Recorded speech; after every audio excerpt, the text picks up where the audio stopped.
Despite considerable efforts by government and stakeholders, malnutrition continues to impact Africa significantly, as 41% of children under 5 have various forms of malnutrition, 61 million children are stunted, and 12 million children are wasted. To propose solutions to these challenges, African leaders and stakeholders have converged in Addis Ababa, Ethiopia, for the 37th Africa Union Summit to confront the menace of food shortage, which has resulted in malnutrition throughout Africa. This next report has more details. Currently, 1/5 of the African population is undernourished, and 55 million of its children under the age of 5 are stunted due to severe malnutrition. Experts believe the hunger Africans are facing today is a direct result of inadequate political choices. Speaking at the pre-launch of the 37th AU Summit tagged Educate an African Fit for the 21st Century, Building Resilient Education Systems for Increased Access to Inclusive, Lifelong, Quality and Relevant Learning in Africa, President of the Africa Development Group, Akinwumi Adishino, restated the call to action for sustainable nutrition financing for countries in Africa. About 63 million children are stunted. Over 12 million of them are overweight, and 3 million are wasting, meaning that they have low weight for their height.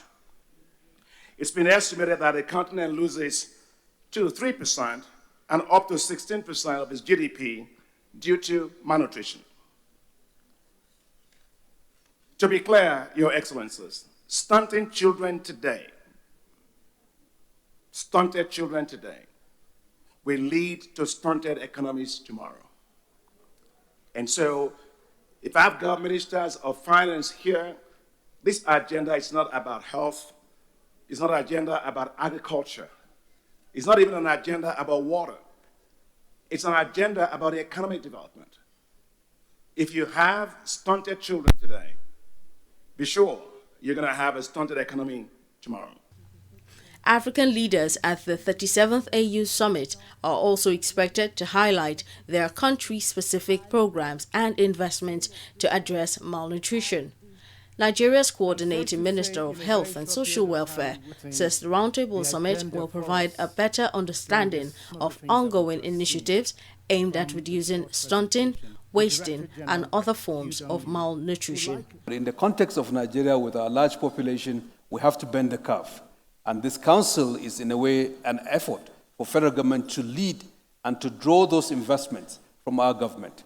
We mandated all ministries to have a nutrition department, not only health ministries, but also the state governments to also have similar focus, because part of the issue is nutrition doesn't really have a natural home.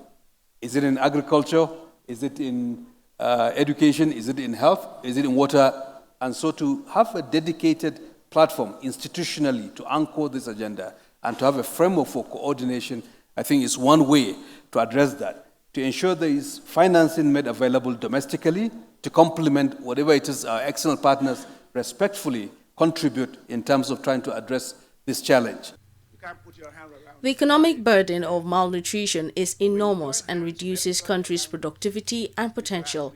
However, the outcome of this discussion will inform the strategies and activities that the African Union Commission and partners will champion to accelerate the reduction of malnutrition in 2025 in Africa. Simisola Atiku, TV 360 News.